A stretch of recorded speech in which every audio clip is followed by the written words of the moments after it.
Keep in mind that the access point has been built over years and years of development of 802.11, starting from the early days, as early as the early 2000s, even before. So each graphical interface page has functions that appeared at some point and were developed as 802.11 evolved. So that makes that the interface sometimes is not super intuitive, but it has its own logic if you understand how it works. So to configure an SSID, if you're not using this initial very basic page, it's made of different steps that you should follow in the right sequence. Otherwise, you may configure something that may not work because it relies on something else that is in a different page. So the first thing you want to take care of is the encryption, and that is going to be done at the radio level. Once your radio is configured for the right encryption, then you can move on and configure the authentication scheme you want to use for your SSID. Once you have these two, then you can go to what we call the SSID manager and configure the SSID itself with all its parameters. Then, once all that is set, you can go to the radio levels and enable the radios that you need for your SSIDs. This is the sequence. There is just one slight variation, which is if you configure the access point with one SSID per radio, you would follow this principle. But if you need to use VLANs, and that would be because you have more than one SSID per radio, the very first thing you need to do is configure those VLANs. Once you have those VLANs, you'll configure the encryption. And the encryption is not going to be done at the radio level, it's going to be done at the VLAN level. And of course, the VLAN would be associated to the radios. But that step is an extra step. So let's get onto our access points and let's configure all these things. Back on my interface, and you see that by default my radios are off. So the first thing I want to do is configure the encryption. And that is going to be done, I'll come back on this screen in a second, but just to show you, this is done at the radio level by default. This is important because it means that every SSID that you have on any of these radios is going to have the same encryption.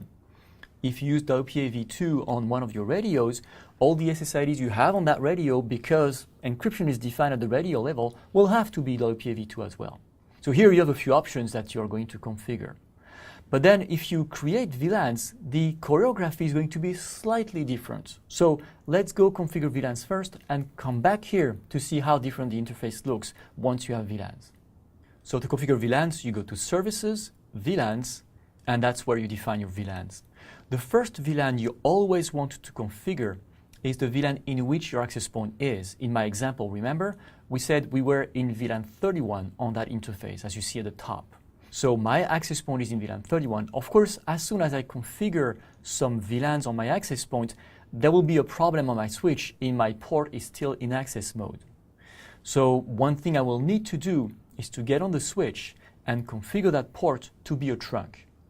Of course, if I still want my access point in VLAN 31, I can still do that. So I go to my interface, say switch port mode trunk.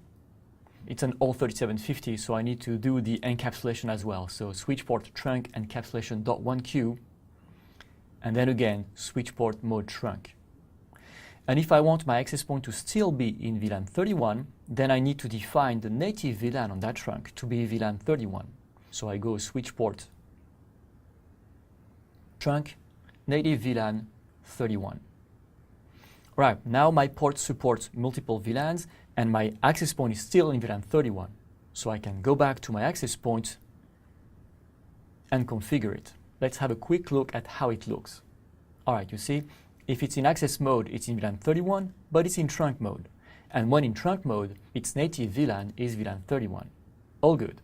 So I can still access my access point IP address because my native VLAN is still there and my access point doesn't know yet that there is a trunking. But now I can go back to my interface and configure the VLANs.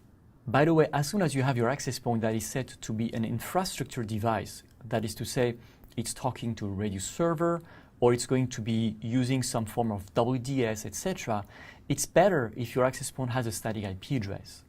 So you can go to Network and Network Interfaces on the graphical interface, and there is the IP address option where the access point IP address is configured. For now, it's set to DHCP, but I might as well fix the IP address to a fixed value and click Apply. So I know my IP address is not going to change, and that's going to make it easier. If I ever reboot that access point, it's going to keep its IP address. Okay, so now I can go back to Services, VLAN, and configure my VLANs. The first VLAN you want to configure is always the native VLAN. You don't have to configure it first, but I always suggest you do so you don't forget that this VLAN is there and it's your native VLAN, of course, supposing the access point is on the trunk, otherwise there is no VLAN to configure. So I configure VLAN 31, you can give it a name, it's optional, but it's a good thing to do if you want to have clarity, and then you check native VLAN. Then you also decide which radio this VLAN should be associated to, which SSID you may have using that VLAN and on what radios. So you can have one or both radios. For now, let me just associate that VLAN 31 to one of the radios, radio 1, which is 5 GHz, for example. All right, click Apply. So let me configure another VLAN, for example, VLAN 23. Of course, this one is not going to be native. I'm going to give it a name, not check native, but I'm going to associate this VLAN to both radios to show you the difference. At this stage, there is no difference yet, but let's click Apply, and now we have two VLANs, a native VLAN 31 and VLAN 23. Now we have that, let's go back and configure encryption.